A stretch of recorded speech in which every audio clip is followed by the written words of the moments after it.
नमस्कार, विद्या संसार में आपका स्वागत है। आज का यह topic UP police, SSC, railway के लिए और वनडे एग्जाम के लिए बहुत इंपॉर्टेंट है।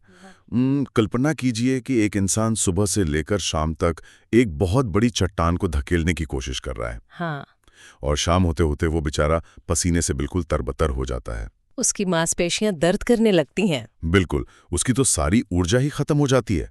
लेकिन अगर वहां कोई भौतिक विज्ञानी मतलब कोई फिजिसिस्ट आ जाए तो वो अपनी कैलकुलेशन करके कहेगा कि भाई साहब, विज्ञान की नजर में आपने दिन भर में बिल्कुल शून्य काम किया है। Zero work. हाँ, जीरो वर्क। ये सुनने में बड़ा अजीब और शायद थोड़ा निराशाजनक लगता है ना। अरे बहुत निराशाजनक है। कोई भी गुस्सा हो जाएगा कि दिन भर मेहनत की और आप कह रहे हैं कि काम ही नहीं किया। सही बात है। लेकिन आज की इस गहन चर्चा का हमारा मिशन यही है। हम कार्य, ऊर्जा और शक्ति यानी वर्क, एनर्जी और पावर के पीछे के विज्ञान को सिर्फ रटने वाले नहीं हैं। बिल्कुल नहीं, हमें रट्टा नहीं मारना है। बल्कि हम इसके पीछे काम करने वाले जो क्यों और कैसे वाले सवाल है ना, उनको समझने वाले हैं। और ये समझना बहुत जरूरी भी है, क्योंकि स्रोत सामग्री को गहराई से देखने पर एक बात बिल्कुल साफ हो जाती है कि विज्ञान की भाषा और हमारी जो रोजमर्रा की आम बोलचाल की भाषा है ना, उसमें कभी-कभी जमीन आसमान का अंतर होता है। जैसे आम जीवन में तो हम किसी भी मानसिक या शारीरिक प्रयास को काम कह देते हैं। हाँ बिल्कुल, जैसे कुर्सी पर बैठकर लगातार 8 घंटे पढ़ना भी हमारे लिए एक बहुत बड़ा काम है। बहुत बड़ा काम है भाई, दिमाग थक जाता है ना? लेकिन भौतिक विज्ञान में ऐसा नहीं है।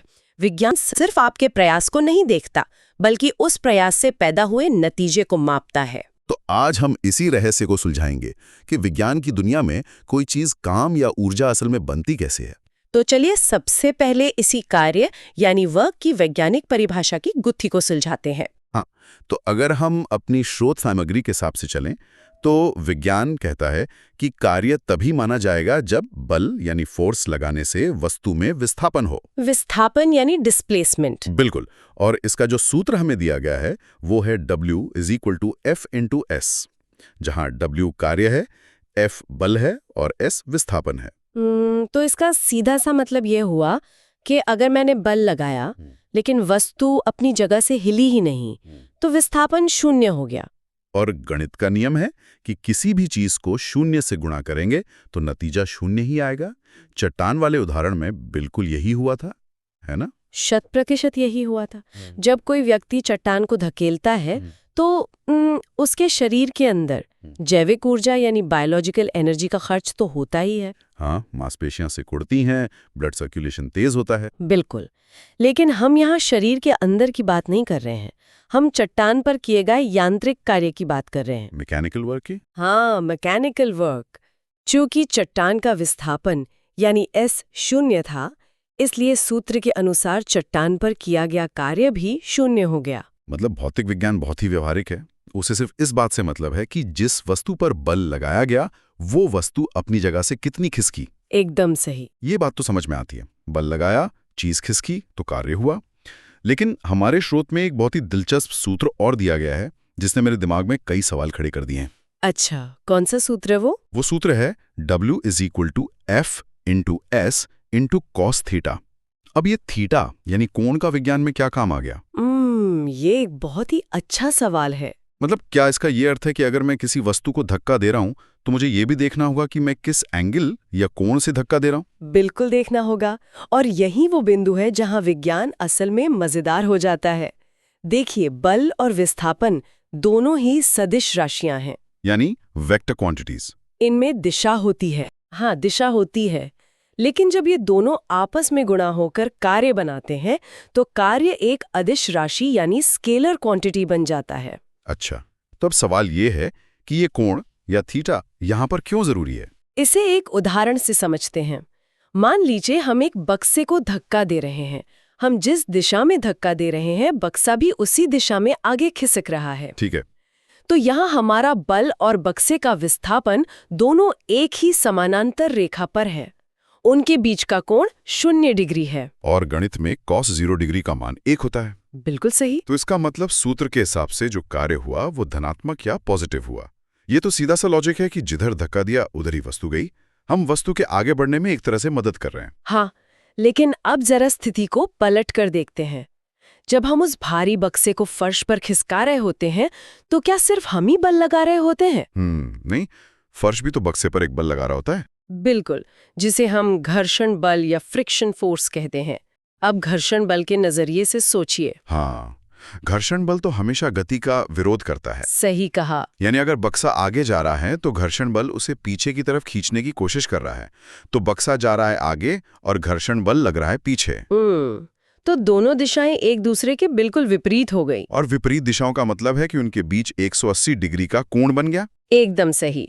और त्रिकोणमिति के अनुसार cos 180 डिग्री का मान -1 होता है। अच्छा, तो घर्षण बल द्वारा किया गया कार्य हुआ -F/s। बिल्कुल, इसे ऋणात्मक कार्य या नेगेटिव वर्क कहते हैं। इसका सीधा सा मतलब यह है कि घर्षण बल वस्तु की गतिज ऊर्जा को कम करने की कोशिश कर रहा है, उसे रोकने का प्रयास कर रहा है। यार, ये एक बहुत ही शानदार नजरिया है। धनात्मक कार्य का मतलब है वस्तु की गति का समर्थन करना और ऋणात्मक कार्य का मतलब है उसका विरोध करना। हाँ, बिल्कुल यही फंडा है। लेकिन अगर कोण 90 डिग्री हो जाए तो क्या होगा? दीवार वाले उदाहरण में तो विस्थापन 0 था, इसलिए कार्य 0 हुआ। सही है। लेकिन अगर विस्थापन हो भी रहा हो, क्या तब भी गणित के हिसाब से कार्य 0 हो सकता है? मुझे ये थोड़ा अटपटा लग रहा है। ये अटपटा लग सकता है, लेकिन भौतिकी के हिसाब से ये पूरी तरह तार्किक है। वो कैसे? अगर बल और विस्थापन के बीच 90 डिग्री का कोण बनता है तो cos 90 डिग्री का मान 0 होता है। हाँ, ये तो त्रिकोणमिति का बेसिक है। तो नतीजतन पूरा कार्य 0 हो जाता है। इसका कारण ये है कि 90 डिग्री के कोण पर लगने वाला बल वस्तु को उस विशिष्ट दिशा में ले जाने में कोई भी योगदान नहीं देता। अच्छा, अगर मैं इसे एक उदाहरण से समझने की कोशिश करूं, तो ये वही मशहूर कुली वाला प्रश्न है जो हर प्रतियोगी परीक्षा का पसंदीदा सवाल है। अरे हाँ, वो सवाल तो बहुत बार आता है। हमारी स्रोत सामग्री में भी इसका जिक्र है।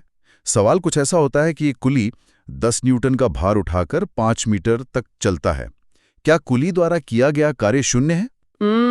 ये क्लासिक ट्रैप है। जब मैं पहली बार इस सवाल से टकराया था ना, तो मुझे लगा कि अगर कुली ने काम ही नहीं किया तो स्टेशन पे उसे पैसे किस बात के मिलते हैं। बिल्कुल, ये बहुत बड़ा कंफ्यूजन है स्टूडेंट्स के बीच। और ये कंफ्यूजन इसलिए पैदा होता है क्योंकि हम सवाल की भाषा को ध्यान से नहीं पढ़ते हैं। परीक्षाओं में ये सवाल अक्सर एक जाल की तरह बिछाया जाता है। तो हमें क्या ध्यान रखना चाहिए इसमें? हमें ये देखना होता है कि कार्य किसके द्वारा पूछा जा रहा है। अच्छा, अगर सवाल ये है कि गुरुत्व यानी ग्रेविटी द्वारा किया गया कार्य क्या है, तो जवाब हमेशा 0 होगा। ऐसा क्यों? क्योंकि गुरुत्वाकर्षण बल का काम है चीजों को नीचे की तरफ खींचना। उसका पूरा फोकस नीचे की दिशा में है, एकदम लंबवत। लेकिन कुली किधर चल रहा है, गए ना? हाँ, समझ गए। गुरुत्वाकर्षण बल भार को नीचे खींच रहा है और विस्थापन आगे की तरफ हो रहा है। इन दोनों के बीच 90 डिग्री का कोण बन गया। बिल्कुल सही। और जैसा कि आपने अभी बताया कि 90 डिग्री पर बल का उस दिशा की गति में कोई योगदान नहीं होता। एकदम सही पकड़ा आपने। गुरुत्वाकर्षण बल सूटकेस को आगे ले जाने में न तो मदद कर रहा है और न ही विरोध कर रहा है, इसलिए गुरुत्व द्वारा किया गया कार्य 0 हो गया। लेकिन इसका मतलब ये कतई नहीं है कि कुली ने खुद कोई कार्य नहीं किया। कुली तो आगे बढ़ रहा है ना? बिल्कुल बढ़ रहा है। आगे बढ़ने के लिए वो अपने पैरों से जमीन पर पीछे की तरफ बल लगा रहा है। वो हवा के प्रतिरोध के खिलाफ लड़ रहा है। और सबसे बड़ी बात, कुली जिस दिशा में आगे बढ़ने का बल लगा रहा है, उसका शरीर और वो भार भी उसी दिशा में विस्थापित हो रहा है। हाँ, यहाँ बल और विस्थापन समानांतर हैं, यानी 0 डिग्री का कोण। बिल्कुल। इसलिए कुली के शरीर यानी उसकी पेशियों द्वारा जो कार्य किया जा रहा है वो धनात्मक या पॉजिटिव है। सही कहा। स्रोत में स्पष्ट लिखा है कि अगर कुली 10 न्यूटन का पेशीय बल लगाकर 5 मीटर चलता है तो उसके द्वारा किया गया कार्य W = 10 × 5 × cos 0 डिग्री होगा, यानी 50 जूल। हाँ, 50 जूल। तो अगली बार जब कोई कुली पैसे मांगे तो उसे विज्ञान का पाठ पढ़ाने के बजाय 50 जूल काम के पैसे दे देने चाहिए। बिल्कुल, ये बहुत ही जरूरी बात है कि परीक्षाओं में हम ये पहचानें कि सवाल का संदर्भ क्या है। सही बात है। अब यहाँ से हम एक कदम और गहराई में चलते हैं। हमने कार्य को समझ लिया, लेकिन किसी भी कार्य को करने के लिए, चाहे वो कुली का चलना हो या बक्से का खिसकना, एक ईंधन की जरूरत होती है। वो ईंधन क्या है? वो ईंधन है ऊर्जा, यानी एनर्जी। क्योंकि अगर हमारे अंदर ऊर्जा ही नहीं है तो हम बल लगा ही नहीं सकते। बिल्कुल सही। स्रोत के अनुसार किसी भी वस्तु द्वारा कार्य करने की जो क्षमता होती है उसे ही ऊर्जा कहते हैं। ये भी कार्य की तरह ही एक अदिश राशि है। हाँ, दिशा नहीं होती इसमें। और सबसे दिलचस्प बात जो मुझे लगता है कि याद रखना बहुत आसान है, वो ये है कि कार्य और ऊर्जा दोनों के मात्रक बिल्कुल समान है। ये बहुत ही बढ़िया पॉइंट है। इनका एसआई मात्रक जूल है और सीजीएस मात्रक अर्ग है। स्रोत में एक बहुत ही महत्वपूर्ण आंकड़ा दिया गया है जो सीधे परीक्षाओं में पूछा जाता है। कौन सा आंकड़ा? 1 जूल में 10 की घात 7 अर्ग होते हैं, यानी 10 to the power 7। साथ ही इनकी विमा या डायमेंशनल फॉर्मूला ml²T-2 होती है। हाँ, ये विमा बहुत कुछ बताती है। M यानी मास, L यानी लंबाई या विस्थापन और T यानी समय। ये साबित करता है कि ऊर्जा और कार्य की भौतिक संरचना असल में एक ही है। अच्छा, तो दोनों एक ही सिक्के के दो पहलू हैं? बिल्कुल, और हमारे पाठ्यक्रम में मुख्य रूप से यांत्रिक ऊर्जा यानी मैकेनिकल एनर्जी पर जोर दिया गया है। इसके दो अहम रूप है ना, गतिज ऊर्जा और स्थितिज ऊर्जा। हाँ, काइनेटिक एनर्जी और पोटेंशियल एनर्जी। गतिज ऊर्जा तो नाम से ही खुद को परिभाषित कर रही है कि किसी वस्तु में उसकी गति के कारण जो कार्य करने की क्षमता आती है। बिल्कुल। जैसे बंदूक से निकली गोली, बहता हुआ पानी या फिर सड़क पर तेज दौड़ती हुई कार, इन सब में गतिज ऊर्जा है। इसका सूत्र है KE = ½ mv²। इस सूत्र में एक बहुत ही गहरी बात छुपी है जो अक्सर परीक्षाओं में कथन कारण वाले सवालों में आती है। असर्शन रीजन वाले सवाल, उनमें तो बहुत लोग फंसते हैं। हाँ, तो सूत्र में वेग यानी v का वर्ग है। इसका मतलब समझते हैं? आप ही बताइए। अगर कोई वस्तु अपनी गति को दुगना कर दे तो उसकी गतिज ऊर्जा 2 गुनी नहीं होगी बल्कि 4 गुना हो जाएगी। अरे वाह, मतलब v का स्क्वायर है तो 2 का स्क्वायर 4 हो गया। बिल्कुल, यही कारण है कि जब कोई कार 40 की स्पीड से 80 की स्पीड पर पहुंचती है तो ब्रेक लगाने पर उसे रोकने के लिए 4 गुना ज्यादा काम करना पड़ता है। ओहो। दुर्घटनाएं तेज गति में इतनी भयानक इसलिए होती हैं क्योंकि गतिज ऊर्जा घातांकीय रूप से बढ़ती है। यार, ये तो सच में एक आंखें खोलने वाला तथ्य है। ये सिर्फ किताब का नियम नहीं बल्कि सड़क सुरक्षा का भी नियम है। सही कहा आपने। अब अगर गतिज ऊर्जा साफ है तो स्थितिज ऊर्जा पर आते। ये मुझे हमेशा से थोड़ा पेचीदा लगता रहा है। अच्छा, इसमें क्या कंफ्यूजन होता है? अक्सर लोग सोचते हैं कि रुकी हुई हर चीज में स्थितिज ऊर्जा होती है। मैं आपसे वही सवाल पूछता हूं जो अक्सर क्लासरूम में पूछा जाता है। अगर मैं एक पत्थर को यूं ही जमीन पर रख दूं तो क्या उसमें ऊर्जा है? ये भौतिक विज्ञान की सबसे आम गलतफहमियों में से एक है। अच्छा।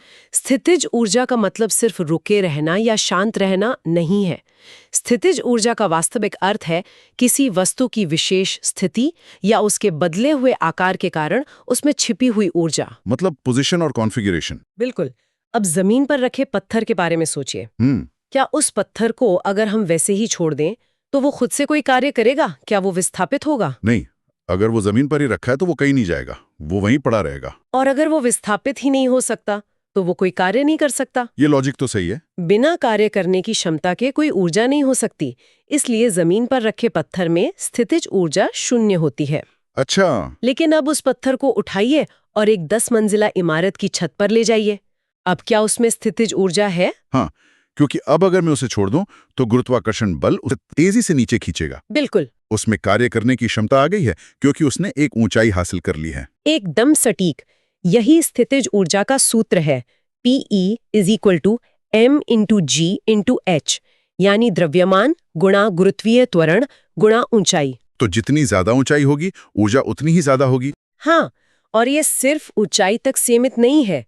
आकार में बदलाव भी स्थितिज ऊर्जा पैदा करता है। वो कैसे? एक सामान्य रबर बैंड का उदाहरण लेते हैं। उसमें कोई ऊर्जा नहीं है, लेकिन जब हम उसे खींचते हैं तो हम उसकी प्राकृतिक अवस्था के खिलाफ काम कर रहे होते हैं। तो हमारे द्वारा किया गया वो काम उस रबर बैंड में स्थितिज ऊर्जा के रूप में जमा हो जाता है। बिल्कुल। और जैसे ही हम उसे छोड़ेंगे वो ऊर्जा गतिज ऊर्जा में बदल जाएगी और रबर वापस अपनी जगह पर आ जाएगा। यार, ये मुझे अम्यूजमेंट पार्क के रोलर कोस्टर की याद दिलाता है। हाँ, वो बहुत अच्छा उदाहरण है। जब रोलर कोस्टर धीरे धीरे सबसे ऊंची चोटी पर पहुंचता है और वहां 1 सेकंड के लिए रुकता है, तब उसकी स्थितिज ऊर्जा अपने चरम पर होती है और गतिज ऊर्जा 0 होती है। एकदम सही। और जैसे ही वो नीचे गिरना शुरू करता है वो स्थितिज ऊर्जा कम होने लगती है और गतिज ऊर्जा में बदलने लगती है। जिससे कोस्टर की स्पीड बढ़ती जाती। बहुत ही बेहतरीन एनालॉजी है। और यहाँ से हम यांत्रिक ऊर्जा के सिद्धांत को भी समझ सकते हैं। यांत्रिक ऊर्जा किसी भी वस्तु की गतिज और स्थितिज ऊर्जा का कुल योग होती है। क्या कोई ऐसी चीज हो सकती है जिसमें ये दोनों ऊर्जाएं एक साथ मौजूद हों? मतलब वस्तु गति में भी हो और ऊंचाई पर भी हो। हाँ, बिल्कुल। जैसे आसमान में उड़ता हुआ हवाई जहाज या कोई उड़ती हुई चिड़िया। सही उदाहरण है। उनके पास गति है, इसलिए गतिज ऊर्जा है, और वे जमीन से मीलों ऊपर हैं, इसलिए स्थितिज ऊर्जा भी है। तो उनमें दोनों तरह की ऊर्जाएं एक साथ काम कर रही हैं। बिल्कुल काम कर रही हैं।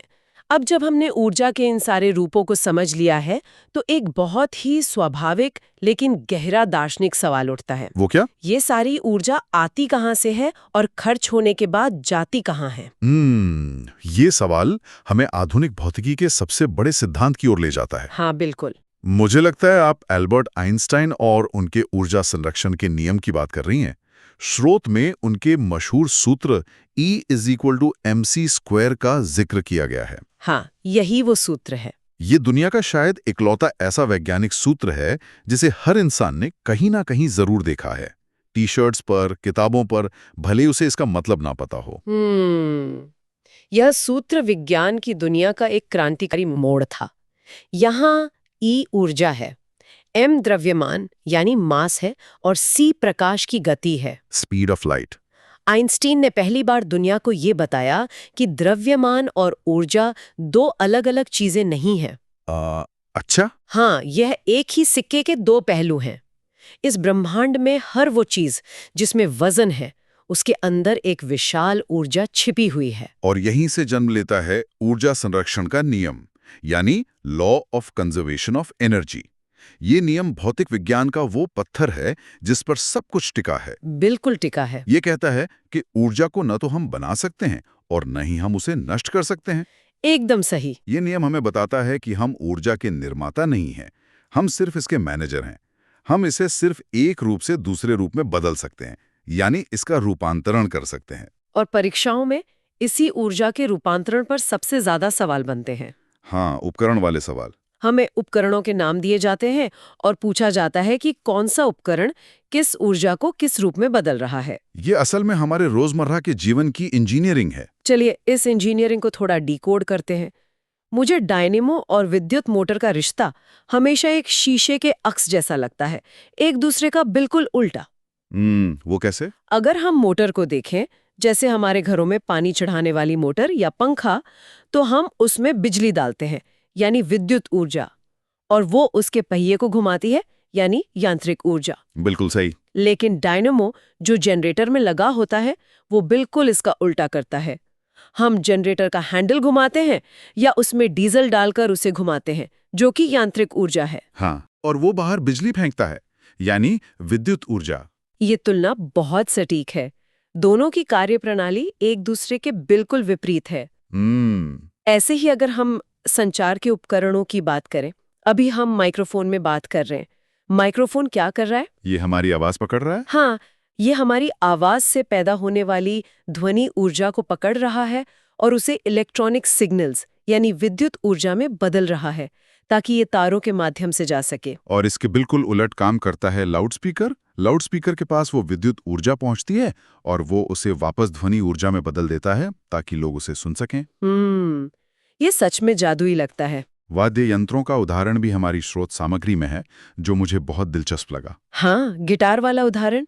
जैसे जब कोई गिटार बजाता है तो वो अपनी उंगलियों से तारों को खींचता है, ये उसका यांत्रिक कार्य है। बिल्कुल, मैकेनिकल एनर्जी। और गिटार का जो खोखला डिब्बा है वो उस यांत्रिक ऊर्जा को पकड़ता है और उसे खूबसूरत ध्वनि ऊर्जा में बदल देता है। सही बात है। और अगर हम बड़े पैमाने पर देखें तो सौर सेल सूर्य की प्रकाश ऊर्जा को सीधे विद्युत ऊर्जा में बदल देते हैं। सोलर पैनल्स जो छतों पर लगे होते हैं। हाँ, और गाड़ियों के इंजन में पेट्रोल या डीजल जलता है, जिससे ऊष्मा पैदा होती है, हीट एनर्जी। और वो इंजन उस ऊष्मीय ऊर्जा को गाड़ी के पहिए घुमाने यानी यांत्रिक ऊर्जा में बदल देता है। पूरा ब्रह्मांड और हमारी पूरी तकनीक इसी ऊर्जा के रूपांतरण का एक विशाल कारखाना है। लेकिन यहाँ एक पेंच है। हमने कार्य समझ लिया, ऊर्जा समझ ली, लेकिन मान लीजिए दो लोग हैं, रमेश और सुरेश। अच्छा, मान लिया। दोनों को एक 10 मंजिला इमारत की सीढ़ियां चढ़कर ऊपर पानी की एक एक बाल्टी पहुंचानी है। दोनों बाल्टी का वजन बराबर है और इमारत की ऊंचाई भी बराबर है। ठीक है। अब विज्ञान के सूत्र के हिसाब से दोनों ने बिल्कुल समान कार्य किया और समान ऊर्जा खर्च की। बिल्कुल mgh समान है। लेकिन रमेश ये काम 5 मिनट में कर लेता है और सुरेश को यही काम करने में 50 मिनट लग जाते हैं। काम बराबर है, लेकिन हमारी आम जिंदगी हमें बताती है कि रमेश बेहतर है। भौतिक विज्ञान इस अंतर को कैसे मापता है? विज्ञान इस अंतर को मापने के लिए एक नई अवधारणा लेकर आता है, और वो है शक्ति यानी पावर। अच्छा। काम होना ही काफी नहीं है, वो कार्य किस दर से हो रहा है, कितनी तेजी से हो रहा है, ये बहुत मायने रखता है। तो शक्ति का मतलब है काम करने की स्पीड? हाँ, शक्ति की परिभाषा ही यही है कि कार्य करने की दर। इसका सूत्र बहुत सीधा है, P = W/T, यानी शक्ति बराबर कार्य बटा समय। यानी समय यहाँ भाग कर रहा है, डिवाइड कर रहा है, तो समय जितना कम होगा शक्ति उतनी ही ज्यादा होगी। बिल्कुल। रमेश ने 5 मिनट यानी कम समय लिया, इसलिए उसकी शक्ति सुरेश के मुकाबले बहुत ज्यादा है। एकदम सही। शक्ति हमें बताती है कि कोई मशीन या व्यक्ति कितनी तेजी से ऊर्जा को रूपांतरित कर सकता है। अगर हम इसके मात्रक की बात करें तो सूत्र के हिसाब से ये जूल प्रति सेकंड होगा, और महान वैज्ञानिक जेम्स वॉट के सम्मान में इस जूल प्रति सेकंड को ही वॉट कहा जाता है। अच्छा। यही शक्ति का SI मात्रक है। हाँ, हम अपने घरों में जो बल्ब लाते हैं जी। वो 9 वॉट या 15 वॉट के ही होते हैं। बिल्कुल। यानी वो 9 जूल प्रति सेकंड की दर से ऊर्जा खर्च कर रहे हैं। सही कहा आपने। लेकिन स्रोत सामग्री में एक और बहुत ही प्रसिद्ध मात्रक दिया गया है जो परीक्षाओं में एवरग्रीन सवाल के रूप में आता है। अश्वशक्ति यानी हॉर्स पावर। हाँ, HP। आज भी जब हम पानी की मोटर या गाड़ी का इंजन खरीदते हैं तो यही पूछते हैं कि ये कितने HP की है। इसका एक बहुत ही रोचक ऐतिहासिक संदर्भ है। क्या है वो? औद्योगिक क्रांति के समय जब भाप के इंजन नए-नए बने थे तो जेम्स वॉट को लोगों को ये समझाना था कि उनका इंजन कितना ताकतवर है। उस समय सारे भारी काम घोड़ों से कराए जाते थे, तो उन्होंने अपने इंजन की ताकत की तुलना घोड़ों की ताकत से की ताकि आम लोग उसे आसानी से समझ सके। यार, ये तो बहुत ही स्मार्ट मार्केटिंग थी। बिल्कुल। और आज के विज्ञान में जो आंकड़ा हमें याद रखना है वो ये है कि एक अश्वशक्ति यानी 1 HP 746 वॉट के बराबर होती है। 746 वॉट। हाँ, ये आंकड़ा परीक्षाओं में सीधे तौर पर पूछा जाता है। 746 वॉट, इसे तो दिमाग में अच्छे से बिठा लेना चाहिए। बिल्कुल बिठा लेना चाहिए। तो आज हमने कार्य के पीछे छिपे कोणों के रहस्य को समझा, शून्य कार्य के भ्रम को खुली के उदाहरण से दूर किया।